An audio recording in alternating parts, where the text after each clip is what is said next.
வீட்டில் இயேசுவின் நாமத்தில் யாவருக்கும் இந்த மாலை பொழுதிலும் அன்போடு உங்களை வாழ்த்தி வரவேற்கிறோம்.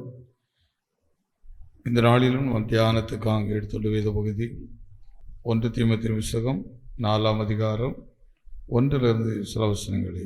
நான் தேவனுக்கு முன்பாகவும் உயிரோடு இருக்கிறவர்களையும் மரித்தவர்களையும் நியாய தீர்க்க போகிற கர்த்தராகிய இயேசு கிறிஸ்துவுக்கு முன்பாகவும் அவருடைய பிரசன்னமாகுதலையும் அவருடைய ராஜ்யத்தையும் சாட்சியாக வைத்து கட்டளையிடுகிறதாவது, சமயம் வாய்த்தாலும் வாய்க்காவிட்டாலும் ஜாக்கிரதையாய் திருவசனத்தை பிரசங்கம் பண்ணு. எல்லாம் நீடிய சாந்தத்தோடும் உபதேசத்தோடும் கண்டனம் பண்ணி கடிந்து கொண்டு புத்தி சொல்லு. ஏனென்றால் அவர்கள் ஆரோக்கியமான உபதேசத்தை பொறுக்க மனதில்லாமல் செவி தின உள்ளவர்களாகி தங்கள் சுய இச்சைகளுக்கு ஏற்ற போதகர்களை தங்களுக்கு திரளாக சேர்த்து கொண்டு சத்தியத்துக்கு செவியை விலக்கி கட்டுக்கதைகளுக்கு சாய்ந்து போகும் காலம் வரும். நீயோ எல்லாவற்றிலும் மன தெளிவு உள்ளவனாய் இரு. தீங்கு நம்புவி சுவிசேஷனுடைய வேலையை செய். உன் ஊழியத்தை நிறைவேற்று. ஏனென்றால் நான் இப்பொழுதே பானபலியாக வார்க்கப்பட போகிறேன். நான் தேகத்தை விட்டு பிரியும் காலம் வந்தது. நல்ல போராட்டத்தை போராடினேன், ஓட்டத்தை முடித்தேன், விசுவாசத்தை காத்துக்கொண்டேன். அப்போஸ்தலனாகிய பவுல் சபைகளுக்கு நிறைய போதனைகள் எழுதினார், ஊழியர்களுக்கு எழுதினார். இது கடைசியாக அவர் மரணம் அடைவதற்கு முன்பாக அவரோடு ஊழியத்தில் இணைந்து செய்த வாலிபனாகிய தீமோத்தேயுவோடு அவர் ஒரு கட்டளை மாதிரி கொடுக்கிற ஒரு வார்த்தை. அதாவது, நான் போன பின்பு தீமோத்தேயுவுடைய பிரசங்கம் எப்படி இருக்க வேண்டும், தீமோத்தேயுவே நீ சந்திக்க போகிற நபர்களெல்லாம் எப்படி இருப்பார்கள், அதாவது வரும் நாட்களில் ஊழியங்களெல்லாம் எப்படி இருக்கும் என்பதை ஒரு தீர்க்க தரிசனமாக அவருக்கு அதை எடுத்து காட்டி நீ எப்படி பிரசங்கிக்க வேண்டும் என்கிற காரியத்தை அவருக்கு தெளிவுபடுத்தி காட்டுகிறார். இது நீ கொஞ்சம் கவனித்து, ஒரு ஊழியத்தினுடைய சாயல் கொஞ்சம் கூட இந்த உலகத்தின் சாயலுக்கு நேராக கடந்து போகாமல் இருக்க வேண்டுமானால், ஒரு ஊழியன் அந்த ஊழியரோடு இணைந்து அந்த உபதேசத்தோடு இணைந்து உருவாக்கப்படுகிற ஒரு ஊழியனால்தான் அடுத்து அவர் செய்த அந்த அஸ்திபாரத்தின் மேல் அந்த மாளிகைகளை கட்ட முடியும். அதனால்தான் பவுல் இந்த குறிப்பிட்ட இந்த உபதேசத்தை உண்மை உள்ள, உத்தமம் உள்ள, மனத்தாழ்மையுள்ள தீமோத்தேயுவுக்கு அழைத்து தான் இந்த பூமியை விட்டு கடந்து போக போகிறேன், அதாவது நான் பானபலியாக வார்க்கப்பட்டு போகிறேன், ஆனால் தீமோத்தேயுவே எனக்குள் இருந்த அந்த பாரத்தை பொழுது உனக்குள்ள வைக்கிறேன், எனக்குள் இருந்த எண்ணங்களை, எனக்கு கடவுள் கொடுத்த அந்த எல்லா காரியத்தையும் நான் உன்னிடத்தில் அந்த பொறுப்பை ஒப்பு கொடுத்து விட்டு நான் கடந்து போகிறேன் என்பதை போல அந்த வார்த்தைகள்லாம் அமைந்திருக்கும். இந்த பிரசங்கம் முழுவதும் அமைந்திருக்கும். அதில் அவர் குறிப்பிட்டு சில காரியங்களை சொல்லுகிறார் பாருங்கள். ஒருவேளை நமக்கு அதை படிக்கும் போது அதில் என்ன இருக்கிறதை போல தெரியும், ஆனால் அதுக்குள்ள மிகுந்த பாரமுள்ள நாம் சந்திக்க போகிற பயங்கரமான சூழ்நிலை ஊழிப்பாதையில் இருக்கிறதை அவர் எடுத்து காட்டுகிறார் பாருங்கள். 2வது வசனத்தில், சமயம் வாய்த்தாலும் வாய்க்காவிட்டாலும் ஜாக்கிரதையாய் திருவசனத்தை பிரசங்கம் பண்ணு.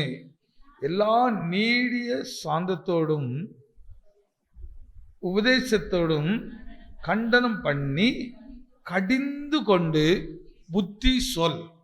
கடிந்து கொண்டு புத்தி சொல். இதுதான் அப்போஸ்தலர்களுடைய அஸ்திபாரம்.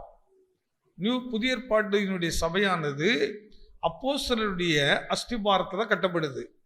அப்போஸ்தலருக்கு எதிரே கட்டப்படுகிறார்கள் கிறிஸ்துவின் உபதேசத்தில், கிறிஸ்துவை மையப்படுத்தி. அதனால்தான் ஆகாது என்று தள்ளின கல்லே தலைக்கு மூளைக்கல்லாயிற்று. அந்த கல் மேலதான் இந்த அப்போஸ்தலர்கள் தங்கள் ஊழியத்தை செய்கிறார்கள். அப்போஸ்தலருக்கு இயேசு என்னென்னலாம் கற்றுக் கொடுத்தாரோ அதை அப்படியே எடுத்துக்கொண்டு வருகிறார்கள். அடுத்த அப்போஸ்தலர்கள் அடுத்து அவங்களுக்கு பின் வருகிற ஊழியர்களை ஆயத்தப்படுத்துகிறார்கள். இது ரொம்ப நம்ம கவனித்து பார்க்க வேண்டிய ஒரு காரியம். ஒரு ஊழியனுக்கு பின்பு அடுத்த ஊழியர்களை என்ன செய்யணும்? ஆயத்தப்படுத்துவது. நம்ம சிலருங்க எப்படி நினைக்கிறோன்னா, ஊழியத்துக்கு யாரோ ஒருத்தர் கூப்பிட்டுலாம் இப்படிலாம் செய்திடலாம் அப்படின்ட்டு. அவங்க என்ன அஸ்திபாரத்தில் அவங்க கட்டப்பட்டிருக்காங்கன்னு நமக்கு தெரியாது. என்ன அஸ்திபாரத்தின் மேல் உருவாக்கப்படுகிறார் என்று தெரியாது. அப்படி தெரியாததுனால இப்போ பவுல் ஒரு அஸ்திபாரத்தை போட்டு கொண்டு வருகிறாரு.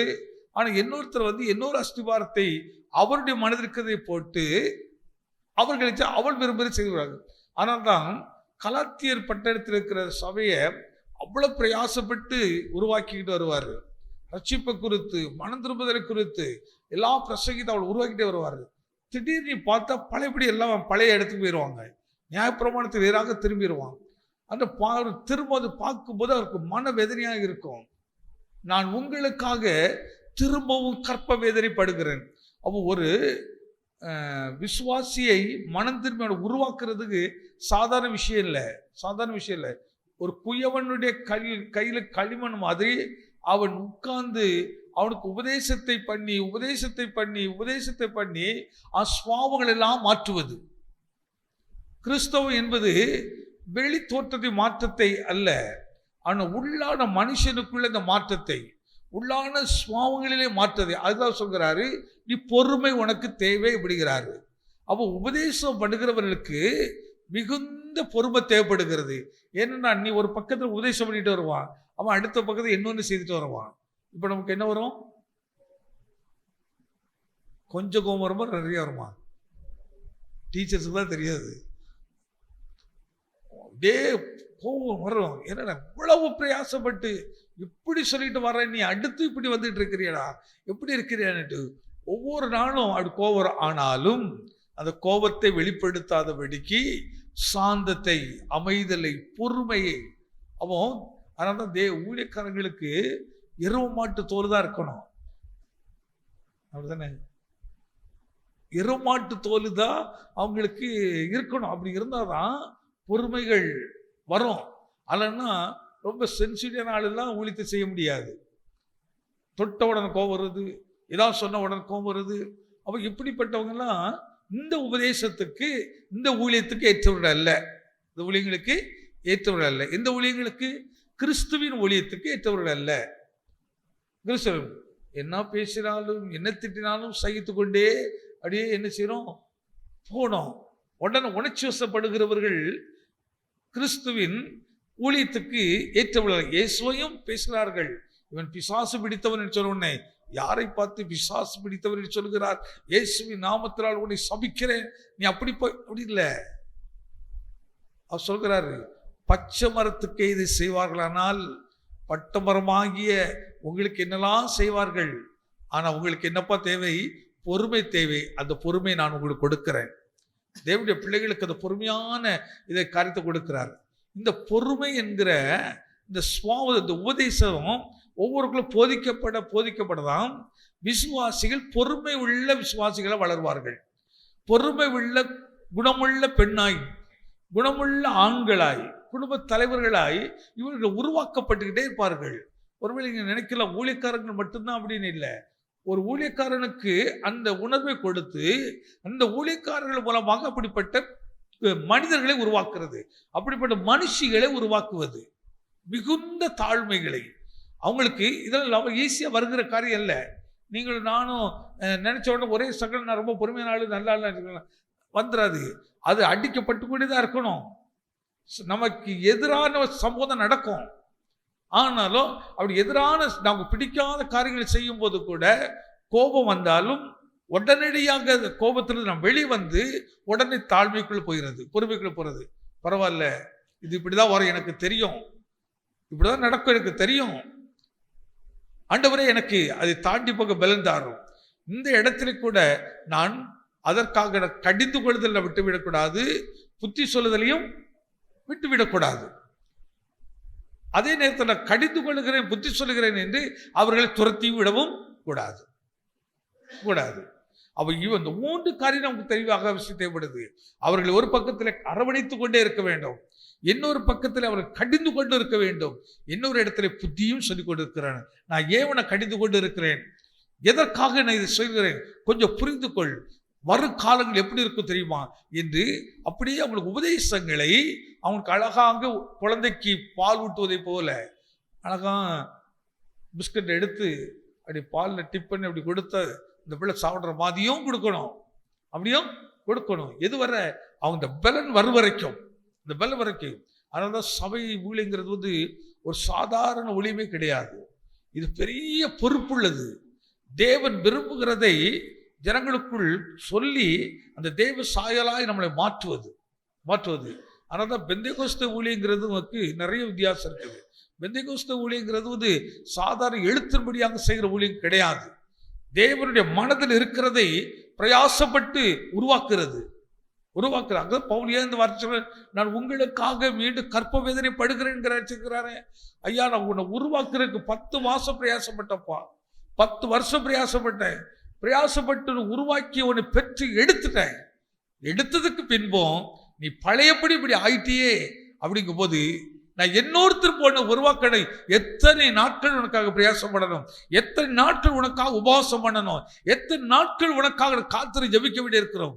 இந்த ஊழியக்காரனுக்கு இந்த பாரங்கள் தெரியும், இந்த ஊழியக்காரனுக்கு இந்த வேதனைகள் தெரியும். பாருங்க, பிரயாசப்படுகிற ஒரு பிள்ளைக்காக ஒரு தாய் படுகிற பிரயாசம் யாருக்கு தான் தெரியும்? அந்த தாய்க்கு மட்டும்தான் தெரியும். ஏன் இரவெல்லாம் நம்ம பகல உழைக்கிறோம், கொஞ்சம் தூங்குவோம், அப்போதான் அது வீரின ஒரு அழுவோம். உடனே நம்ம என்ன செய்வோம்? ஏன் அழுறா அப்படின்னு காலில் வீச்சு தள்ளுவோமா? அப்பா அம்மா கூட சில வச்சிருவாங்க, போங்க அம்மாட்ட போ அப்படின்னு தள்ளிடுவாங்க. ஆனால் தாய் அவ்வளவு கஷ்டத்திலையும் அந்த பலகீனத்திலையும் அவள் எழுந்து அதை மாறுபடு அணைத்துக் கொள்கிறாள், அதை தட்டி கொடுக்கிறாள், அழாதே என்று சொல்கிறாள். அதான் சபை பெண்களுக்கு சமமாக வைத்து சொல்லப்படுகிறது, ஸ்திரீகளுக்கு இணையாக சொல்லப்படுகிறது. சபை என்பது, சபை ஊழியங்கிறது அவ்வளவு ஒரு கடினமானது. ஆனால் அதே நேரத்தில் அதை நேசித்து செய்யும் போது அதில் அவ்வளவு இனிமையாக இருக்கும். எத்தனை விசுவாசிக்கிறீங்க? யாராவது பிள்ளை வளர்த்ததுக்காக கஷ்டப்படுறீங்களா? எப்படி கொஞ்சம் யோசித்து பாருங்க. என்னைக்காவது இந்த பிள்ளை இப்படிலாம் பண்ணான்னுட்டு நீங்கள் என்னைக்கா வெறுத்துருக்கீங்களா? ஆண்கள்கிட்ட வெறுத்துருப்பாங்க, சொல்ல முடியாது. ஆண்கள் கூட பெசம் நம்மளால் இப்படிலாம் கிட்ட போராட முடியாது, நீனாச்சு உன் பிள்ளையாச்சுட்டு பெசம் துருப்பி எங்கேயாவது படுத்துக்கிடுவாங்க, டிஸ்டர்ப் பண்ணக்கூடாது சொல்லிட்டு. ஆனால் பெண்கள் அப்படி அல்ல, சபை அப்படி அல்ல. பிரயாசப்பட்டுக்கிட்டே இருக்கும், பொறுமையாக சகித்து கொண்டே இருக்கும். என்ன சொன்னாலும் எது சொன்னாலும் ஒரு பக்கம் கோபம் வரும், ஒரு பக்கம் மண்டை கொட்டு கொடுக்கணும் போல தோணும். ஆனால் அடுத்த நேரத்தில் அவங்களோடு போய் நின்றுட்டுருப்போம், அவங்களை தட்டி கொடுத்து கட்டி பிடித்து அவங்களோடு இன்பமாய் பேசி அருமையாய் பேசி அவங்களுக்கு புத்தி சொல்லிக்கிட்டே இருப்போம். இதை தான் பவுல் தீமோத்தேயுக்கு இந்த உபதேசத்தை கற்றுக் கொடுக்கிறார். தீமோத்தேயுவே, உன் ஊழியம் எப்படி இருக்கணும்? எனக்குள்ள இருந்த ஊழியம், எனக்கு பின்பு நீ அந்த ஊழியத்தை செய்யணும், அந்த ஊழியங்களை செய்யணும். அதனால தான் இந்த ஊழியத்தில் கூட இன்னொரு பகுதி நம்மளுக்கு காட்டுற பாருங்க. ஊழியங்கிறது ஏதோ படிச்சுட்டு வந்து செய்ய முடியும்னு நிறைய பேர் நினைக்கிறாங்க. செய்யலாம். அது எப்படி செய்யலாம்னு சொன்னால், நீங்கள் அந்த அதிகாரத்தை அப்படியே படிச்சு வந்தீங்கன்னா ரொம்ப நல்லா தெரியும். அடுத்த வாசியமா 3வது வசனம். ஏனென்றால் அவர்கள் ஆரோக்கியமான உபதேசத்தை பொறுக்க மனதில்லாமல் செவித்துண உள்ளவர்களாகி தங்கள் சுய இச்சைகளுக்கேற்ற போதகர்களை தங்களுக்கு அடுத்து சொல்கிறாரு, செவி திறன் அற்றவர்களாகி. எந்த செவி அவங்களுக்கு இருக்காது? ஆரோக்கியத்தை, அதாவது உள்ளான மனுஷனுக்கு தேவையான வழிநடத்தல் உபதேசத்தை அவர்கள் எடுத்துக்கொள்வதற்கு மனம் இல்லாமல் அவங்களுக்கு அதில் என்ன செய்யாது? மனம் வரவே வராது. வராம அவங்க என்ன செய்வாங்களாம்? என்னதான் சுய இச்சைகள், இந்த போராட்டம்னு சொல்ற பாருங்க. ஏன் அப்போஸ்தலனாகிய பவுல் நான் நல்ல போராட்டத்தை போராடுனேங்கிறாரு. போராட்டத்துல நல்ல போராட்டம் இருக்குது. என்ன போராட்டம்? உண்மைக்காக போராடுகிறது, சாட்சியை இழந்து விடாமல் இருப்பதற்காக போராடுகிறது, தேவ சித்தத்தை நிறைவேற்றுவதற்காக போராடுவது. இந்த தரிசனம் உள்ளவங்களுக்கு போராட்டம் ஒரு பெரிய விஷயமா தெரியாது. நான் எதுக்காக போராடுகிறேன்? உண்மைக்காக தானே போராடுகிறேன். ஆண்டவருடைய சமூகத்தை விட்டு விலகிடக்கூடாது என்பதற்காக தானே போராடுகிறேன். எதுக்கு நான் நஷ்டப்படுகிறேன்? ஆண்டவருக்காக நஷ்டப்படுகிறேன், சத்தியத்துக்காக நஷ்டப்படுகிறேன். இந்த அனுபவத்துக்குள் ஒரு ஃபேமிலி உருவாக்கி சொன்னா அந்த ஃபேமிலிக்குள்ள பிரிவினை என்கிறது வருவதே இல்லை, கசப்பு என்பது வருவது இல்லை, சகோதரருக்குள் எந்த விதமான வேற்றுமை வருவது இல்லை, சபைக்குள் ஒருவருக்கொருவர் எந்த மனஸ்தாபம் வருவதில்லை. பரலோகத்தை இந்த பூமியிலே உருவாக்குவதற்கு தான் உபதேசம் என்கிற வல்லமை கர்த்தர் வைத்திருக்கிறார். அதுதான் காதுள்ளவன் கேட்க கடவன். சபைக்கு சொல்கிறதை காதுள்ளவன் கேட்க கடவன். ஆனா இன்றைக்கு அது இல்லை. இதுக்கு மாறாக ஒரு கூட்டம் எழுப்பி என்ன செய்யுமா? தங்கள் சுய இச்சைகளை, இந்த வார்த்தை தான் எடுக்கிறார் பாருங்க, தங்கள் சுய இச்சைகளை, தங்கள் சுய இச்சைகளுக்கு ஏற்ற போதகர்களை தங்களுக்கு அந்த வார்த்தை எப்படி திரளாக பாருங்க, சேர்த்துக்கொண்டு தங்கள் சுய இச்சைகளை. இப்போ உங்க இச்சைகளை நிறைவேற்ற மாதிரி பிரசங்கம் பண்ணுனா பாஸ்டர் நல்ல பாஸ்டர், எங்க பாஸ்டர். இதே இது சுய இச்சைகளை கண்டனம் பண்ணி இது தவறு என்று, இது தேவருக்கு பிரியமில்லை என்று கண்டனம் பண்ணி புத்தி சொல்லி உபதேசம் பண்ணி பாருங்க.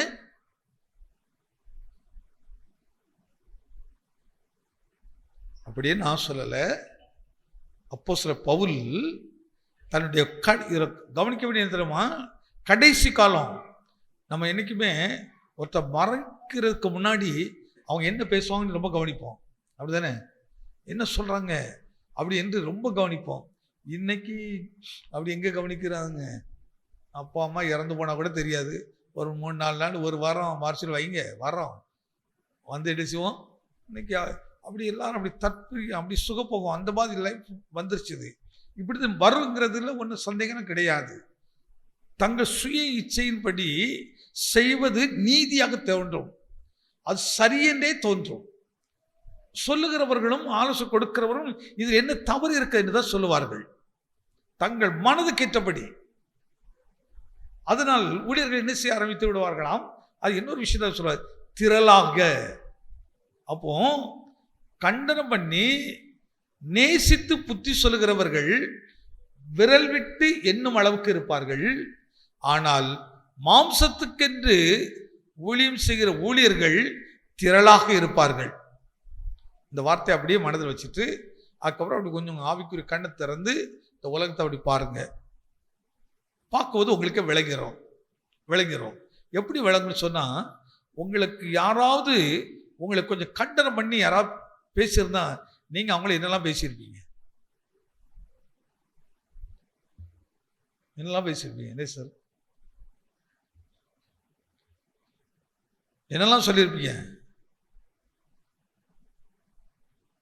ஒருவேளை வாய் திறந்து என்ன சொல்லாமல் இருக்கலாம், ஆனா மனதில் என்ன எவ்வளவு வெறுப்புணர்ச்சியோடு பேச முடியுமோ அத்தனையும் பேசி இருப்போம்.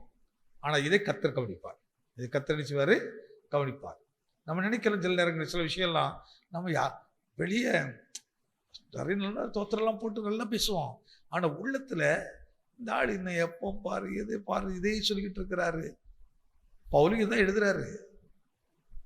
நானும் நிறைய விஷயங்கள்ல ஓல்ட் டெஸ்ட்மெண்ட்டையும் நியூ டெஸ்ட்மெண்ட்டையும் கம்பேர் பண்ணி பார்ப்பேன் நிறைய விஷயங்களை. அது என்ன நோக்கத்தில் சொல்றாரு? நான் எதை எடுத்த உடனே இது அப்படிதான் நம்புறது இல்லை, அப்படிதான் எடுத்துக்கிட்டது இல்லை. இது எதற்காக எந்த சூழ்நிலையில் பேசுகிறாங்க? அப்போ ஒவ்வொரு ராஜா காலத்தில் அவன் ராஜாக்கள் தான் பேசியிருப்பாங்க, தீர்க்கதரிசி காலத்தில் தீர்க்கதரிசியாக தான் பேசியிருப்பாங்க. மனசாட்சி காலத்துல மனசாட்சி தான் நடந்திருப்பாங்க. கிருபை காலத்துல கிருபை கேட்டபடிதான் பேசியிருப்பாங்க. நாம் இன்றைக்கு இருக்கிறது நியாய தீர்ப்பை சந்திக்கிற காலத்தை நோக்கி போயிட்டு இருக்கிறோம். முடிவு காலத்தை நோக்கி போயிட்டு இருக்கிறோம். அதனால அதையும் இதையும் நான் கம்பேர் பண்ணி பேசிக்கிட்டே இருக்க முடியாது. ரெண்டையும் வச்சுட்டு அப்படி இருக்கு இப்படிலாம் ஒன்று கொண்டு வைத்து இடம் போட்டு பார்த்து பேசுவது அல்ல. அதனால்தான் அந்த முடிவு காலத்துல எனக்கு பின்பு அதை ஒரு இடத்துல சொல்ல வர்றார், நான் போன பின்பு சபையை தப்ப விடாத கொடிய ஓநாய்கள் வரு என்பதை அறிந்திருக்கிறேன்னு சொல்றார். சபையை தப்ப விடாத கொடிய ஓநாய்கள், அதுவும் வெறும் ஓநாய்கள் கூட சொல்லல, அது ரத்தத்தை குடிக்கிற ஓநாய்கள். ரத்தத்தை குடிக்கிற ஓநாய்கள். கரெக்டா தப்பா? எப்படி பண்ணுது? நான் சொல்றதுக்காக நீங்களாம் ஆமான்லாம் சொல்ல நான் விரும்புறது இல்லை. நமக்குள்ள ஒரே ஆவியானவர் இருந்தால் ஒரே ஆவியில நடத்தப்படும் போது நான் மாம்சத்தில் பேசுறோட உங்களுக்கு தெரியும். அது ஆவியில நம்ம நடத்தும் போது நமக்குள்ள ஒரே ஆவி இருக்கும் போனா அந்த வார்த்தை அப்படியே நமக்குள்ள ரிஷுவர் ஆகும். உடனே நமக்குள்ள ஆவியில கழிவுறுதல் உண்டாகும், ஆவிக்குள்ள ஒரு மனம் திரும்புதல் உண்டாகும், இன்னும் பூரணத்தை நோக்கி போக வேண்டும் என்ற ஒரு உணர்வு உண்டாகும், அந்த வார்த்தை மேல ஒரு அன்பு உண்டாகும், அந்த வார்த்தை நேசித்து நேசித்து அதன்படி நடக்கணும் என்ற எண்ணம் உண்டாகும். ஆனா மாம்ச ஆவி இருந்தால் நேர் எதிர்த்து நிற்கும். இது எங்களுக்கு ஏற்றது அல்ல. ஆனால் சொல்கிறார் தங்கள், அந்த வார்த்தை அப்படிதான் எடுக்கிறாரு, தங்கள் சுய இச்சைகளுக்கு ஏற்ற போதகர்களை. அந்த வார்த்தை இன்னும் அழகா எடுத்து சொல்கிறாரு, தங்கள் சுய இச்சைகளுக்கு ஏற்ற போதகர்கள். இச்சைகளுக்கு, அதாவது அவர்கள் இச்சிக்கிறதை சரியென்றும் அவர் இச்சிக்கிறதை நல்லது என்றும் அவர் இச்சிக்கிறது மேன்மை என்றும் சொல்லுகிற சொல்லப்பட வேண்டிய ஊழியர்களை அவர்கள் என்ன செய்வார்களாம்? தங்களுக்கு திரளாக சேர்த்து கொண்டு தங்களை சுத்திலும் திரளாக வைத்துக் கொள்வார்கள். இதான் கடைசி நாட்கள்ல நான் நீங்களும் பார்க்கிற கொடிய காலங்கள். கொடுமையான ஒரு காலம். ஒரு உண்மை உள்ள தேவனுக்கு பயந்து ஊழியம் செய்கிறவர்களுக்கு சில பிரசங்கத்தை கேட்டால் கண்ணீர் தான் வரும், உள்ள உடைஞ்சுதான் போகும், உடையதான் போகும். பரிசுத்த ஸ்தலங்கள் எவ்வளவு அலங்கோலமாய் போயிட்டு இருக்குது என்பதை கேட்டால் சொல்லுவார்கள், வாலிபர்களை நாம் தேவ பக்கத்தில் இழுக்க வேண்டுமானால் நம்ம என்னதான் செய்யணும்? நாயை பிடிக்கிறதுக்கு நாய் மாதிரி வேஷம் போடணுமா? பேயை பிடிக்கிறதுக்கு பேய் மாதிரி வேஷம்? என்ன சொல்றாரு பாருங்க, எப்படி நினைக்கிறாங்க பாருங்க, எண்ணங்கள் எப்படி இருக்கு பாருங்க. இப்படி பாடினால்தான் வாலிபர்களுக்கு பிடிக்கும். ஆனா இயேசு அப்படி எந்த இடத்துலயுமே செய்யல. அப்போஸ்தலர்கள் எந்த இடத்துல அப்படி செய்யல. அவர்கள் தெளிவாகவே இருந்தார்கள். இயேசு அவர் இதுக்கு தான் வந்தார், பாவத்தை மன்னிக்க தான் வந்தார், அதுக்கு தான் ரத்தம் சிந்த தான் வந்தார். அவரை காட்டிதான் கொடுப்பார்கள். அவரோடு இருக்கிறவர்கள் அவரை அவமானப்படுத்துவார்கள். எந்த இடத்துல அவர் ஆக்ஷன்லாம் பண்ணவே இல்லை. இதான் உபதேசம். அதனால சொல்கிறார், நாய்களுக்கு எச்சரிக்கையா இருங்கள் அப்படின்னு சொல்றார். சுண்ணத்துக்காரர்களுக்கு எச்சரிக்கையா இருங்கிறார். சுண்ணத்துக்காரங்கிறது வெளிவேஷம் உள்ளவர்கள், வெளிபக்தி உள்ளவர்கள். வெளிபக்தியா இருக்கும், ஆனா இருதயத்துக்குள்ள தேவனுக்கு ஏற்றது ஒன்றுமே இருக்காது. சில நேரங்கள் நம்ம வெளியே பார்த்து ரொம்ப பக்திமான் மாதிரி தெரியும், ரொம்ப நல்ல ஆள் மாதிரி தெரியும். என் மனதில் சில நேரங்கள் சில வார்த்தை உண்டு, நீ பெரும்பகுதி உள்ள கொடுமையா இருக்கும், ஆனா வெளியே ரொம்ப நல்லவர்கள் மாதிரி காட்டுவார்கள், ஆனா நல்லவர்கள் கிடையாது, உண்மையிலே நல்லவர்கள் கிடையாது. அப்படிக்கு நல்லவர்களை உருவாக்குவதற்கு, நல்ல தேவனுக்கேற்ற ஊழியர்களை உருவாக்குவதற்கு நாம் பாடுபட்டு தான் ஆக வேண்டும். அவன் பொறுமை அதுக்கு ரொம்ப அவசியம். நம்ம நினைக்கிற மாதிரி இல்லைன்னு சொல்லி நமக்கு எப்படிலாம் கோவம் வருது. இந்த மாதிரி உந்தி நம்மளை நடத்தும் போதும் அவர்களுக்கு நம்ம பிள்ளையா இருக்கும்போது தெரியாது, அப்பா ஸ்தானத்தில் வந்த பிறகுதான், அம்மா ஸ்தானத்தில் வந்த பிறகுதான் தெரியும் அந்த கஷ்டம் என்னன்னா. நான் எப்படி எடுக்கிறேன்னா, நீ அந்த பாடுபட்டு வர வேண்டிய அவசியம் இல்லை. பார்க்கும்போது பார்த்து நீ மனம் திரும்பினா ரொம்ப நல்லா இருக்கும், ரொம்ப நல்லா இருக்கும். ஓ இதே போல தானே அன்றைக்கு நடந்திருக்கு, அப்படியே. ஆனால் அப்படி இருக்கக்கூடாது, அப்படி செய்யவே கூடாது. ஒருத்தருடைய பாடு அநேகரை பாடுகளிலிருந்து தப்பிக்கணும். ஒருத்தருடைய கண்ணீர் அநேகரை கண்ணீரிலிருந்து விடுதலாக்கணும். அதுதான் பலன். அப்படிதான் மாற்றப்பட வேண்டும். நான் ரொம்ப கஷ்டத்தை அனுபவிச்சுட்டு ஆனந்தில் சொல்றேன், ஆனந்து வரவுக்கு மிஞ்சின செலவுலாம் பண்ணாத அப்படின்னு சொல்றேன். அப்படிதான் இல்லை, எக்ஸாம்பிள் சொல்றேன். ஏன்னா நான் அப்படி செலவு பண்ணிட்டு மனுஷருக்காக செலவு பண்ணிட்டு மனுஷரை ப்ளீஸ் பண்ணதுக்காக நடந்துட்டு நான் பட்ட பாடு, நான் பட்ட நிந்தை, நான் பட்ட வேதனைகள் எல்லாம் எப்படி இருந்து என்பதை சுற்றி இருக்கவங்க சில கொஞ்சம் பார்த்த உடனே மறந்துருப்பிருக்கணும். சரி, ஒருவேளை பார்க்கலன்னா சொல்லுவதை கேட்டு செய்திருக்கணும். அப்படிதான் டீச்சர். இப்போ நீங்கள் பட்ட பாட இன்னொருத்தர் பாடுபடக்கூடாதுன்னு சொல்லுவீங்க. அதனால தான் சபைக்கு சொல்லுகிறதை காதுள்ளவன் கேட்க கடவன், புத்திமதியை கேள விடுகிறார். மகனே, உன் தாயினுடைய புத்தி என்ன செய்ய கேளு, உன் தகப்பனுடைய போதகத்தை தள்ளாத, அதை கொஞ்சம் கேளு. அவங்க உனக்காக பட்ட பாதி நீ படக்கூடாது என்பதற்காக தான் உனக்கு சொல்லிக் கொடுக்குறாங்க. அதை கவனி கவனி. நிறைய பேர் நான் உள்ள போய் தலை கொடுத்து தலையில் பாதி அடிலாம் வாங்கி ரத்தம்லாம் சிந்தினதுக்கு அப்புறம் தான் அப்போதான் நான் திருந்துவேன் அப்படிங்கும்போது அது இது கொழுப்பு எடுத்து மாட்டிக்கிடுற பிரச்சனை. அதுக்கு வரக்கு முன்னாடியே சொல்லும் போதே மனம் திரும்பிட்டா எவ்வளவு நல்லா இருக்கும் பாருங்க. நீ இழந்துதான் பாடுபட்டுதான் அப்படி இல்லை. அதனாலதான் பாடுபட்டவர்களுக்கு பலன் அளிப்பதற்காகவே இயேசு இந்த பாடுகளுக்குள்ளே போனார். இந்த சிலுவையான நாட்கள்ல அந்த பாடுகள், இந்த பாடல் குறித்து ஏன் அதிகம் கேட்கணும்? இந்த பாட குறித்து நீ தியானிக்கலைன்னா நீ மேன்மையான இடத்துக்குள்ள வரவே முடியாது, அந்த சுவாபத்தில் வரவே முடியாது, சோதனை வரவே முடியாது. அதனால இந்த தீமோத்தேயுக்கு அவர் எழுதுறாரு, வாலிபவன் உனக்கு கொஞ்சம் இள ரத்தம் ஓடும், உன் ரத்த முறுக்கு இப்படிலாம் பேச சொல்லும், ஆனால் அப்படி பேசாத, அப்படி செய்யக்கூடாது, நீ பொறுமையை தரித்து கொடுப்பான். எனக்கு இந்த வார்த்தை ரொம்ப நல்லா இருக்குங்க.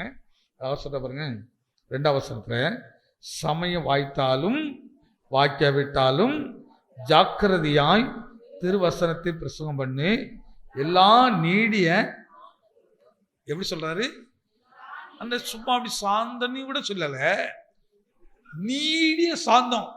நீடிய சாந்தம் என்ன? நீ நினைக்கிற மாதிரி அதை உருவாக்கு வரைக்கும் நீ சாந்தத்தை தான் கடைபிடிக்கணும். எவ்வளவு இருக்கணும் பாருங்க. ஆரம்பத்தில் ரொம்ப கோபம் வரும். இந்த பிள்ளைங்களை சேட்டை பண்ண போய் சர்வீஸ் பண்ணி டக்குனு கொட்டிடுவேன்.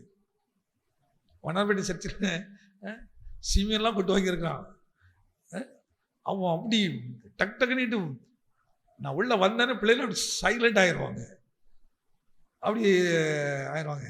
ஆனால் அதுக்கப்புறம் கொஞ்சம் சத்தியத்தில் வர வர அது தப்பு.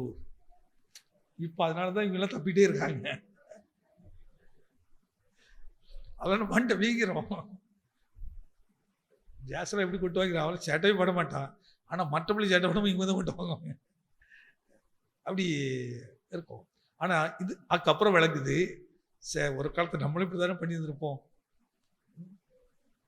அதனால இப்போ கொஞ்சம் பொறுமை வந்துச்சு, இப்போ கொஞ்சம் நீடிய சாந்தம் அப்படி வருது. இப்படிதான் இயேசுவும் நமக்காக பொறுமையா இருக்கிறாரு, நமக்காக சாந்தமா அவர் இடிச்சிட்டு இருக்கிறாரு. அவர் கோபப்பட்டிருந்தானா நம்ம ஒரு நாள் கூட இந்த பூமியில இருந்திருக்க முடியாது. நம்ம செய்த அக்கிரமம், நம்ம செய்த தவறுகள், நம்ம செய்த மீறுதல்கள் அத்தனைக்கும் அவர் பொறுமையா இருக்கிறாரு. அந்த பொறுமையின் உபதேசத்தை கேட்கும் போது ஆட்டோமேட்டிக்காக பொறுமை, அந்த பொறுமை அந்த சாதாரண விஷயம் இல்லைங்க. அந்த பொறுமை வரும்போது தான் அந்த சாந்தத்தோடு நீடிய பொறுமை வருது பாருங்க. பிசாசு உங்க வாழ்க்கை உடைக்க நினைப்பான், ஆனா நீங்க உடைக்க இடம் கொடுக்க மாட்டீங்க. பொறுமைனால அதை கட்டி காத்துக்கிடுவீங்க. இன்னைக்கு அநேகர் எங்க விழுந்து போறாங்கன்னு இங்கதான் விழுந்து போறது. சுயம், தன் சுயத்துக்கு பங்கு வந்துடக்கூடாது, தன் சுயத்துக்கு ஒரு சின்ன அவப்பேர் வந்துடக்கூடாது. என்ன எப்படி வந்து சொல்லலாம், என்ன எப்படி நடத்தலாம். இயேசுவை போல மாறணும் மட்டும் பேசுவோம், பாட்டு போட்டு பாடுவோம், பூரண அழகுள்ளவரை பாடிடுவோம், இயேசுவை போல் அழகுள்ளவராக பாடிடுவோம். ஆனா இயேசு சந்தித்த மாதிரி ஒரு சின்ன பிரச்சனை கூட ஏதோ ஒரு பகுதியில் சின்ன நம்முடைய பிரஸ்டேஜுக்கு ஒரு சின்ன கலகம் வந்துடக்கூடாது. ஒட்டன்னா வரும் பாருங்க, நான் யார் தெரியுமா, நான் கவரிமானாங்க, இயேசுவை விடையாங்க உணர்ச்சி அந்த இடத்துல பாருங்க. அதனால்தான் சிலுவை பற்றிய உபதேசம் கெட்டு போறவனுக்கு அது விளங்காது, கெட்டு போறவனுக்கு விளங்காது. ஆனா சிலுவை பற்றி உபதேசத்துல தேவனை நோக்கி வளர்ற பாருங்க, அப்படி சாயலாக மாற நினைக்கிறவனுக்கு அது மிகுந்த ஆதாயத்தை உண்டாக்கும், அது மிகுந்த பலத்தை கொடுக்கும். எப்படி பலத்தை அது கொடுக்குதுன்னா, இயேசு பரலோகத்திலிருந்து வந்தவர், தேவ சுதன், அவ்வளவு பூரணம் உள்ளவர், வல்லமை உள்ளவர், அவரால் செய்யக்கூடாத காரியம் ஒன்றுமே இல்லை.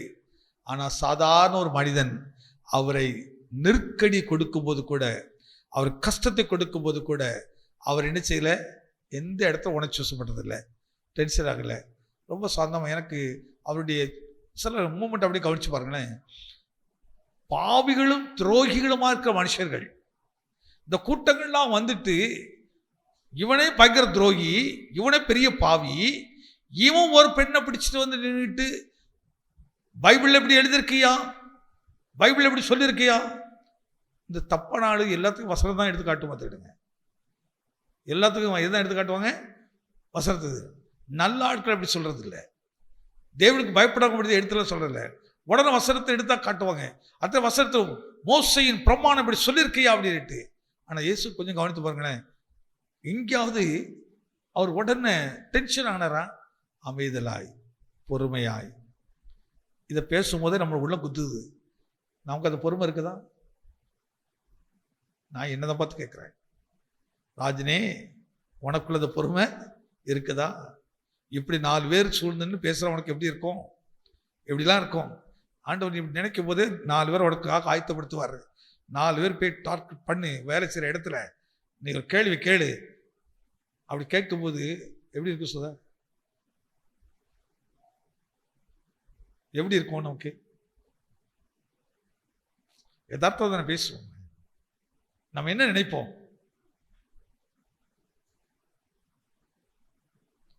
என்ன டீச்சர்?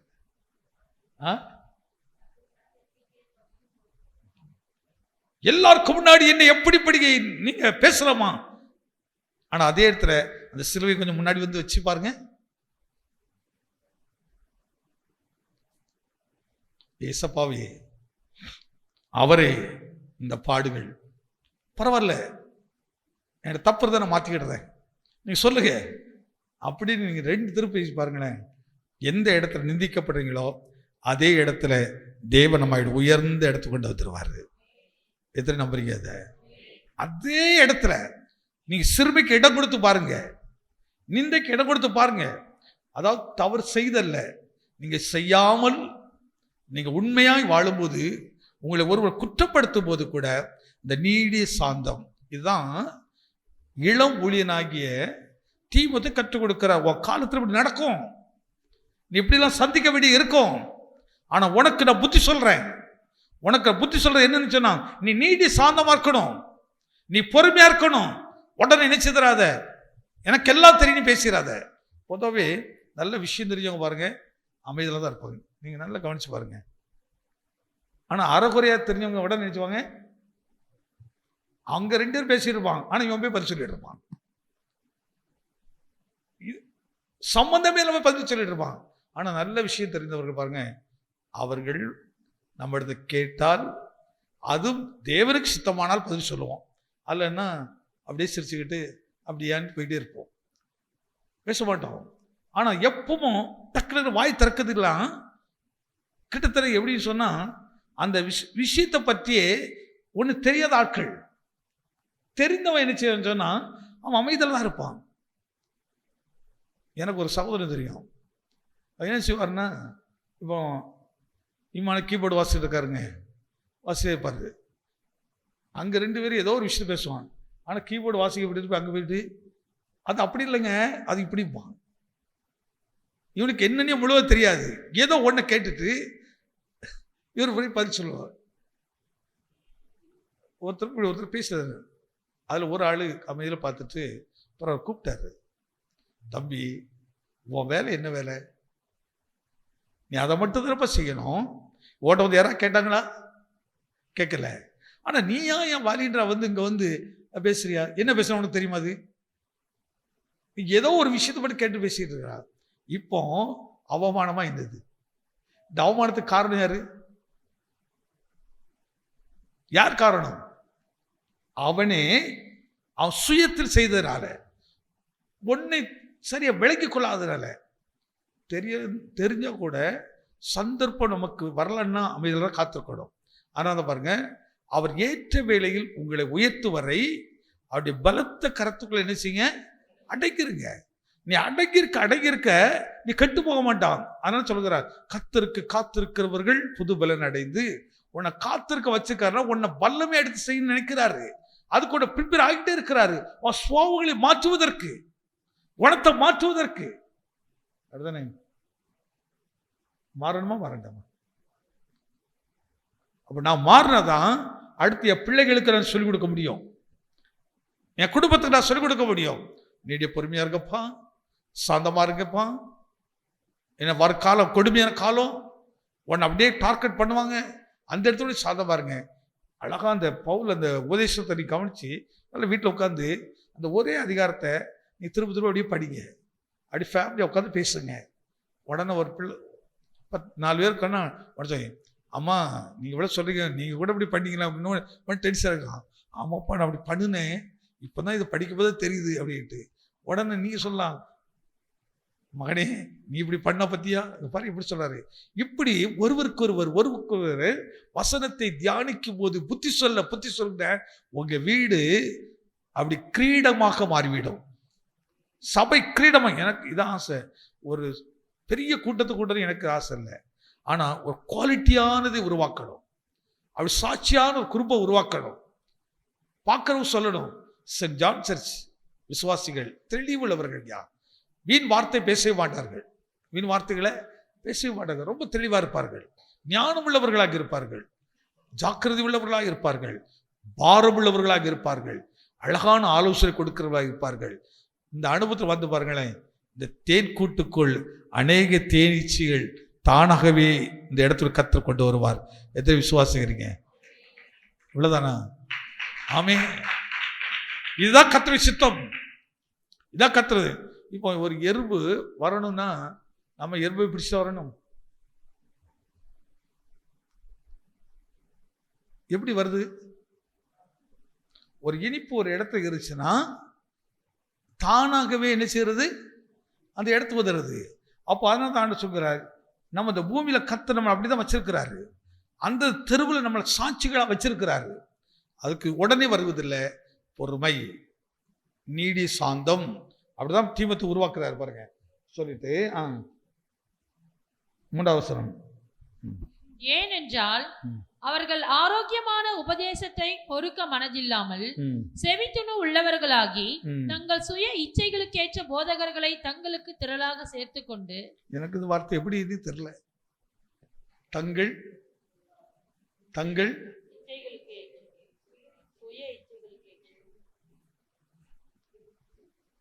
இப்ப நம்ம போதகர் எப்படி? நீங்க தான் சொல்லணும். உங்க இதயத்துக்கு ஏற்ற மாதிரி இருக்கிறனா? இதயத்துக்கு ஏற்ற மாதிரினா ரொம்ப சந்தோஷமா இருக்கும். கடிந்து கொண்டு பேசிட்டே இருந்தா என்ன அலெக்ஸ்?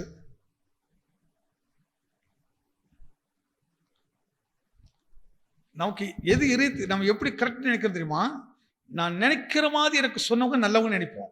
இல்லை, நல்லது என்று அவங்களுக்கு சொல்லி நீ நினைப்பது தவறு என்று சுட்டி காட்டுவது, உன் நினைவு தவறு என்று அவங்க சுட்டி காட்டி மணந்து போய்க்கிறது.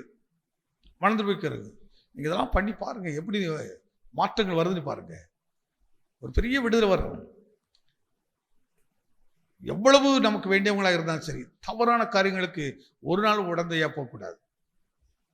ஒரு நாளும் அதாவது நம்ம நேசிக்கிற ஒரு பகுதி, ஆனால் புத்தி சொல்கிற இன்னொரு பகுதி.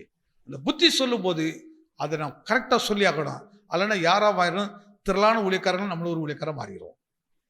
அவனுக்கு இருதயத்துக்கு ஏற்ற மாதிரி இப்போ நாருக்கு ஏற்ற மாதிரி பேசினா இவன் நல்லா காணிக்க நீ கொடுப்பாங்க, என் போய் அவங்கள போய் வகிச்சிட்டு இருப்பானே அப்படின்னு நினைச்சிடக்கூடாது, அப்படி சொல்லிடக்கூடாது. தவறுதான். நீங்க இதை கொஞ்சம் மாற்றிக்கிடுங்க. நீங்க நினைக்கிற மாதிரி அப்படி இல்லை, வேதம் அப்படி சொல்லிக் கொடுக்கவில்லை என்று கரெக்டாக சொல்லிட்டு பாருங்க. இந்த மனவாட்டியாக மாறும், இந்த சபதம் எடுத்துக்கொள்ளப்படும். இப்படி மாற்றம் இல்லாதது எடுத்துக்கொள்ளப்படுவது இல்லை. அதான் மனவாட்டி சபை என்று சொல்கிறார். அடுத்த வசனம் வாசிங்க. சத்தியத்துக்கு செவியை விலக்கி கட்டுக்கதைகளுக்கு சாய்ந்து போகும் காலம் வரும். பவுல் இன்னொரு விஷயத்தையும் அவர் சொல்லி அடுத்த ஒரு விஷயத்தை சொல்லிக் கொடுக்கிறாரு. கட்டுக்கதைகளுக்கு இந்த காதலம் எப்படி சாய்ஞ்சிருமா? கட்டுக்கதைன்னா என்ன? பலூன் மாதிரி ஒண்ணு ஊதுறக்கு, அந்த வெறும் காத்து இருக்கும், அதுல வேற ஒண்ணுமே இருக்காது. அது பெருசா தெரியும். இது இப்படிதான் அப்படிதான், இதுதான் கடவுள் சித்தம், இதான் கர்த்தருடைய நோக்கம், இதான் கர்த்தருடைய விருப்பம், இப்படிதான் இருக்க வேண்டும் என்று அப்படியே ஊதிக்கிட்டே இருக்கிறது. அதாவது எப்படி கரெக்டாக சொன்னா, வெறும் ரட்சிப்பு கேட்டது, மனந்திருவு கேட்டது, சுவாபத்தில் மாற்றம், சுவாபத்தில் விடுதலை, குணத்தில் மாற்றங்கள், இவைகளெல்லாம் விட்டுட்டு இயேசு எதற்காக மரித்தார்? ஒரு கேள்வி கேட்போம் முன்னாடி. என் பாவங்களுக்காக, கரெக்டு, பாவங்களை. ஆனா அவர் என் பாவத்துக்காக மரித்தபடினால இப்போ எனக்கு சொல்லப்பட்ட எல்லா ஆசீர்வாதம் உனக்கு தான். நீ தான் இந்த பூமியில் இருக்கிற எல்லாரும் பாக்கிலும் சிறந்த ஒரு ஆளு. ஆனா நீங்க அதுக்கு ஒரு ஆதாரத்தை கூட பழைய ஏற்பாடுல காட்ட முடியாது. இங்க அவர் காட்டும் போதெல்லாம் சுவாவல் குறித்த பேசுறாரு, குணாதிசயங்களை குறித்து காட்டுகிறாரு. எனக்கு இந்த நம்ம கல்யாண வீட்டில் மட்டும் இதை படிப்போம். குணசாலியான ஸ்திரியை கண்டுபிடிப்பவள். நான் கல்யாண வீட்டில் பேசக்கூட, சபையில தான் பேசணும். அதை நிறைய சபை இருக்கலாம், ஆனா குணசாலியான சபை இங்க இருக்குது. அவ குணசாலினா யாரு? உன ரெபெக்காள். ரெபெக்காட்டு குணம் என்ன?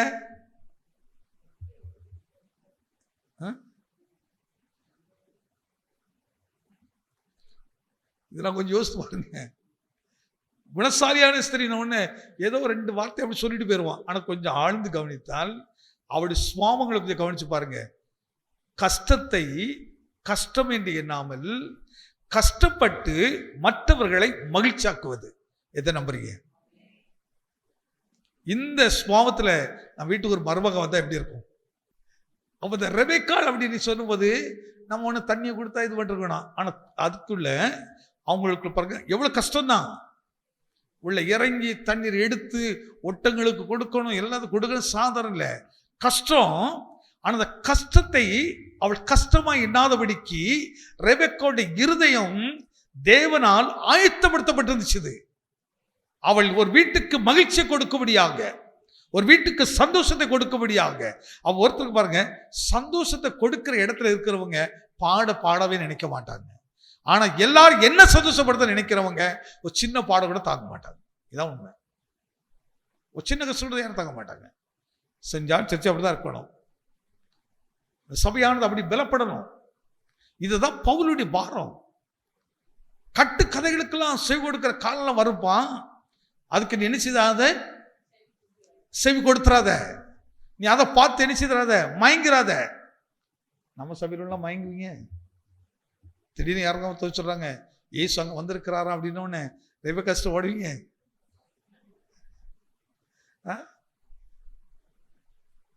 என்ன அருளாஜி ஓடுவீங்களா? இதோ எம்ஆர் நகரில் இயேசு வந்திருக்கிறார் அப்படின்னு சொன்னா ஓடுவீங்களா ஓட மாட்டீங்களா சொல்லுங்க. ஓடுவோன்னு சொல்லுங்க, ராமின்னு சொல்லுங்க. ஓட மாட்டேன்னு சொல்லவங்களாம் கரங்களை தட்டி பயன்படுத்துங்க. ஏன் நம்ம ஓட மாட்டோம்? நமக்கு உபதேசம் தெரியும். இயேசு இப்படி வரமாட்டார், இயேசு இப்படி வரமாட்டார்.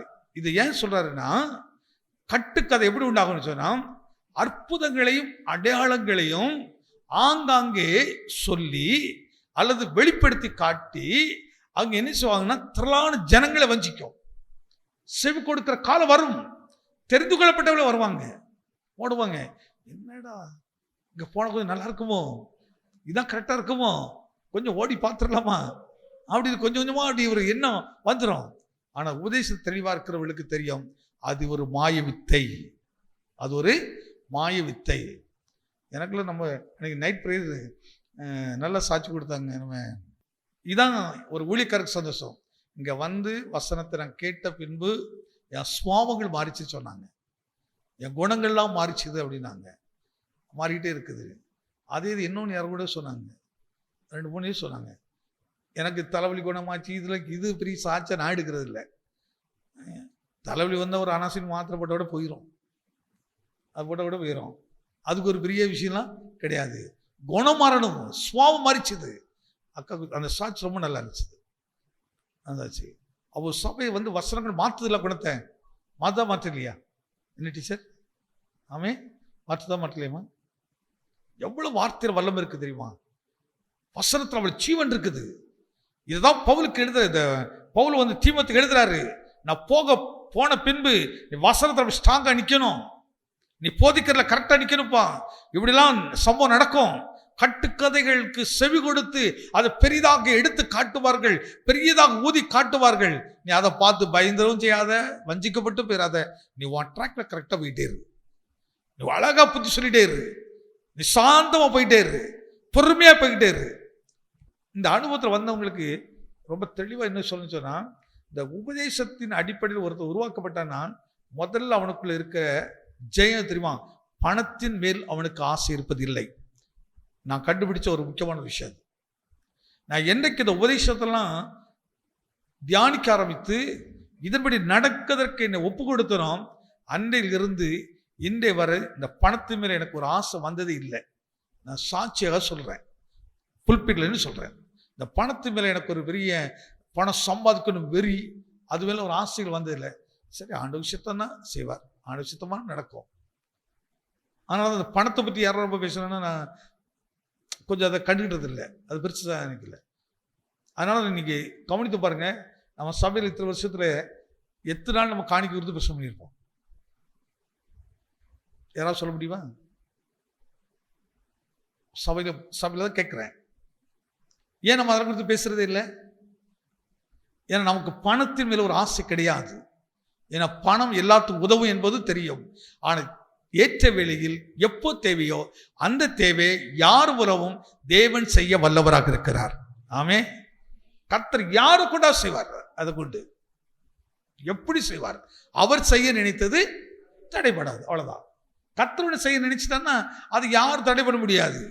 ஆனா நீ சுயத்துல செய்யும் போது அதுல அக்கிரமம் செய்து, பாவம் செய்து, அநியாயம் செய்து நீ பணத்தை சம்பாதிச்சேனா அது வீட்டு வாசலே தான் இருக்கும், அது பேசிட்டே இருக்கும். நீ நடந்து போவதா அக்கிரமத்தினால் கட்டப்பட்டாய், அக்கிரமத்தினால் சம்பாதித்தாய், அக்கிரமத்தினால் சொன்னாய், அது வாசப்படியிலே உட்கார்ந்துட்டு இருக்கும். ஆனால்தான் இஸ்ரவேலர்கள் தங்கள் வீட்டுக்குள்ளே சங்காரக்காரன் உள்ளே நுழையாதபடிக்கு நிலைக்கால்களில் ஆட்டுக்குட்டியின் ரத்தத்தை பூசினார்கள். அந்த ரத்தம் இல்லைன்னு சொன்னா அக்கிரமம் இருக்க இடத்துல வேதனை உள்ள வரும், துன்பங்கள் உள்ள நுழையும். ஆட்டுக்குட்டி ரத்தம் அங்கே பூசப்பட்டுச்சுது. அந்த ஆட்டுக்குட்டிக்கு அடையாளம் இயேசு. இன்னைக்கு இயேசு ரத்தம் நமக்கு இருக்குது. அவ இயேசு ரத்தத்தால் கழுவப்பட்டவங்களுக்கு அந்த வெற்றி இருக்குமா இருக்காதா? பாட்டு பாடும்போது ரொம்ப நல்லா இருக்கு. வெற்றி கூடி பிடித்திடுவோம், வீரநடை நடந்திடுவோம், காடானாலும் மேடானாலும், காடு வேண்டாம் மேடு வேண்டாம், ஒரு சின்ன கஷ்டம் வந்தா போதும் காட்டே கொளுத்திடுவோம், வீட்டை கொளுத்திடுவோம். சின்ன ஒரு பிரச்சனை, ஒரு சின்ன போராட்டம் வந்தா நம்ம சகித்துக் கொள்ள முடியாது, பொறுத்து போக முடியாது, விட்டு கொடுக்க முடியாது. ஆனா பாட்டு பாடு எப்படி பாடுவோம்? என்ன கொடி பிடிப்போமா? உனக்கு விசா சொல்லுவாங்க, மகளை நீ வெற்றி கொடியெல்லாம் கொடுத்து பேசாத, நீ நம்ம ஆளாச்சுத. எப்படி இருக்கு பாருங்க. அப்போ பாடுறது கூட யார் பாடணும்? சில பாட்டம் பாடும்போது நமக்கே கொஞ்சம் கஷ்டமா இருக்கும். இது பாடக்கு நமக்கு தகுதி இருக்கா? இருக்குதா இல்லையா?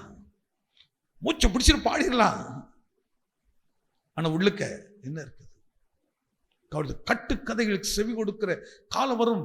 ஆனா நீ விழுந்துடாத அப்படின்னு சொல்லிட்டு அடுத்து சொல்றாங்க, நீயோ எல்லாவற்றிலும் மனத்தெளிவு உள்ளவனாய் இரு. என்ன அற்புதமா ஒவ்வொரு விஷயமா கற்றுக் கொடுக்க பாருங்க. இப்போ இந்த இடத்துல இதை எடுக்கிறவங்க நிறைய ஊழியர்கள் கர்த்தர் உருவாக்குறாரு.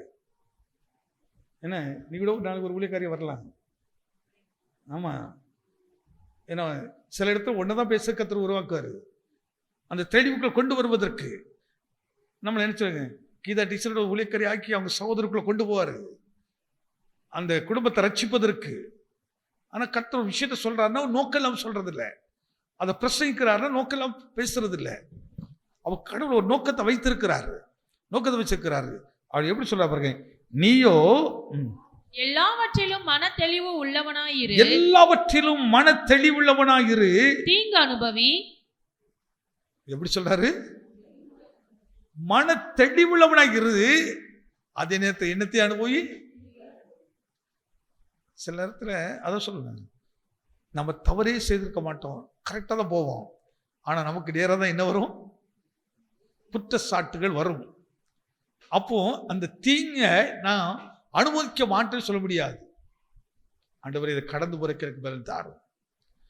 யோர்தான் கடந்து போயிட்டு தான் இருக்கும், ஆனா நீதான் அதை தாண்டணும். செங்கடா நீதான் தாண்டணும். அதுக்கு பலன் கொடுக்கிறவர் அவர். அதனால என்னை பலப்படுத்துகிற கிறிஸ்துவினாலே எல்லாவற்றையும் எனக்கு பலன் உண்டு. அடுத்தது, சுவிசேஷகனுடைய வேலையை செய், உன் ஊழியத்தை நிறைவேற்று. தீங்கு அனுபவிச்சுட்டு என்ன வேலை செய்ய? சுவிசேஷகனுடைய வேலையை செய். நல்ல செய்திய என்ன பண்ணு, என்ன செய்ய? நீ எனக்கு இப்படி தீமை செய்திருக்கிற, நான் உனக்கு அப்படி பேசுறீங்க, அப்படி நடத்துறாதீங்க. அவர் சொல்கிறாரு, நல்ல அந்த விஷயத்தை எப்படி இருக்கிற, நீயோ எல்லாவற்றிலும் மன தெளிவுள்ளவனாயிரு. அந்த தெளிவு உள்ளவனாக்கி அவனை தெளிவுபடுத்திட்டு, நீ இப்படி தெளிவா இருக்கும் போது என்ன கடந்து போய் இருக்குது? தீங்கையும் கடந்து போய்விட்டு இருக்கும். அந்த தீங்கு வந்துருச்சு சொல்லி ஒரு சுபாவத்தை மாற்றிடாத. நீ யாருடைய பிள்ளைங்கிறதை நீ அங்கதான் வெளிப்படுத்தணும். தீங்கு செய்கிறவர்களுக்கு, தீங்கான சூழ்நிலையிலே உருவாக்குறவர்களுக்கு முன்பாக நீ சுவிசேஷகனுடைய வேலையை செய்கிறார். அவங்களுக்கு இயேசுவை எடுத்து காட்டு, இயேசுடைய சுபாவத்தை எடுத்து காட்டு. அப்போ இயேசுவை எடுத்து காட்டணும்னா எனக்கு சாதாரண பலத்தை வச்சு நான் செய்ய முடியாது, சாதாரண அபிஷேகத்தை வச்சு செய்ய முடியாது. அதுக்கு ஒரு ஸ்பெஷல் கிஃப்ட், ஸ்பெஷலான ஒரு அபிஷேகம் நமக்கு தேவை, ஸ்பெஷலான சுவாமம் நமக்கு தேவை. ஆனால் தான் அவங்க அப்படி இல்லைன்னா மற்றவங்க பார்க்காதீங்க. உங்களை கர்த்தர் ஸ்பெஷலாக வைத்திருக்கிறாரு. எதை நம்புறீங்க? உங்களை ஸ்பெஷல் அழைப்பு நமக்கு வச்சிருக்கிறாரு. உன ஸ்பெஷலான ஒரு ஊழியத்தை இப்போ சமையல் எல்லாரும் தான் பண்றாங்க. எல்லா சமையலும் ஒரே மாதிரி இருக்குதா? எல்லாருடைய சமையல் நல்லா இருக்குதா? சிலர் சமைச்ச உடனே பார்த்த உடனே சொல்றோம், என்ன டேஸ்டா இருக்குது. எனக்கு ஒரு நாள் ஒரு பிரெட்டில் ஒரு மாதிரிலாம் தடவி வச்சு இது பண்ணி கொடுத்தான். இன்னைக்கும் அந்த ஞாபகம் அந்த டேஸ்ட் இருக்குது, தெரியுது. என்னைக்கு இத்தனையோ வருஷத்துக்கு முன்னாடி ஒரு நாள் அவங்க வீட்டு போயிருக்கும்போது கொடுத்தான். அந்த டேஸ்ட்டு நினைத்த உடனே அப்படியே நாக்கில் வந்துடுது. வித்தியாசம் இருக்குல்ல? ஒரு விசேஷித்த ஆளை நம்மளை தெரிஞ்சிருக்கிறாரு. சில வீட்டில் என்னைக்காவது ஒரு நாள் நம்ம காப்பி குடிச்சா அடுத்த வீட்டில் காப்பி கொடுக்காம நல்லா இருக்கவே இருக்கும். அப்பா இப்போ காப்பி இவங்க வீட்டில் கொடுக்காம இருந்தால் ரொம்ப சோத்துறோம் அப்படின்னு இருக்கும். அப்படி கஷாயம் மாதிரியும் இருக்கும் சில காப்பி, அப்படி இருக்கும். அப்போ சிலருக்கு அதுக்காக அவங்க ஒன்றுக்கு ஆகாதவங்க அப்படி இல்லை, அவங்களுக்கு குறித்து வேற நோக்கம் வச்சிருக்கிறார் ஆண்டவர், அவங்களுக்கு குறித்து வேற திட்டத்தை வைத்திருக்கிறார். அவ ஸ்பெஷல் அழைப்பை தீமோத்தேயுக்கு கொடுக்கிறாரு. நீ சாதாரண ஊழியக்காரன் இல்லப்பா, எல்லா ஊழியமார்க்கல்ல, உன்னை கர்த்தர் இதுக்குன்னு வைத்திருக்கிறாரு. அதனால நீ தீங்கு அனுபவித்தாலும் நீ எதை தான் செய்யணும்? சுவிசேஷகனுடைய வேலை செய். சோர்ந்து போயிடாத, தைரியமா செய். நிறைய கஷ்டம் உங்களுக்கு நேரம் அந்த வார்த்தை வருது. நீங்க என்ன செய்யணும்? சுவிசேஷகத்தை நீங்க அறிவிக்க போச்சுறாங்க. உனக்கு 1000 தீமை இருக்குமா? இல்லை, இந்த தீமையும் சகித்து கொண்டு இந்த தீயிலையும் நடந்து போவேன், இந்த யோர்தானை கடந்து போவேன். இந்த தண்ணிகள் என் மேல பொருளுவது இல்லை, இந்த அக்கினி என் மேல பற்றுவது இல்லை. ஏன் என்று சொல்ல, கர்த்தர் எனக்கு ஒரு ஸ்பெஷல் கிஃப்ட கொடுத்திருக்கிறாரு. என்ன வேலைக்கு? சுவிசேஷத்தை அறிவிக்கிறதுக்காக. யாருக்கு அறிவிப்பது? எனக்கு தீமை செய்கிறவர்களுக்கே நன்மை செய்வதற்கு. ஆமென். நன்மை செய்கிறவர்களுக்கு நன்மை செய்வது ஒரு பகுதி. ஆனா தீமை செய்கிறவர்களுக்கு நன்மை செய்வது அது எல்லாரும் செய்ய முடியுமா? எல்லாரும் செய்ய முடியுமா? செய்ய முடியாது. அப்போ அப்படி ஒருத்தர் செய்யறாங்கன்னா அவங்களுக்கு ஸ்பெஷல் கிஃப்டா இல்லையா? அவர் தேவனுடைய பார்வையில் விசேஷித்தவர்களா இல்லையா? அப்படி விசேஷித்த ஊழியத்துக்கு என்று தீமோத்தேயுவை ஆயத்தம் ஒரே வருஷம் சொல்லி முடிச்சிடுறேன். ஏனென்றால் நான் இப்பொழுதே பான பலியாக வார்க்கப்பட போகிறேன். இப்ப சொல்லுகிறாரு, நான் எல்லாத்தையும் சொல்லிட்டப்பா, இப்பொழுது நான் என்ன செய்ய போறேன்? பான பலியாக வார்க்கப்பட்டு போகிறேன். நான் தேகத்தை விட்டு பிரியும் காலம் வந்தது. நான் தேகத்தை விட்டு பிரிகிற காலங்கள் வந்தது. நல்ல போராட்டத்தை போராடினேன்.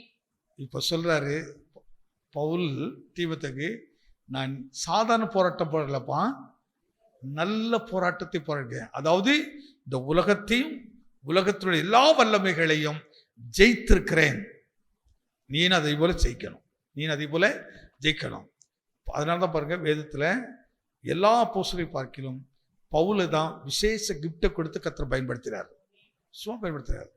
கடைசி காலத்து சம்பவங்கள், குறிப்பாக சபையின் உபதேசத்தை முழுவதும் பவுல் தான் எழுதுவார். அவர்கள் கர்த்தர் வெளிப்படுத்தினார். அப்ப அன்றைக்கு பவுலை பயன்படுத்தின தேவன் தீமோத்தேயுவை உருவாக்கியது போல கர்த்தர் நம்மை உருவாக்குறார். எத்தனை விசுவாசிக்கிறீங்க? ஆண்டவரே, என்னையும் அப்படி இந்த இரவிலே உருவாக்குறதுக்காக கொண்டு வந்தீங்க நினைக்கிறவங்கலாம் அப்படியே கொஞ்சம் நம்ம எழுந்திருந்து அப்படியே நாம் ஸ்தோத்திரம் பண்ணி ஆண்டவர் மகிமைப்படுத்தலாம். எல்லாரும் ஜெபம் பண்ண போறோம்.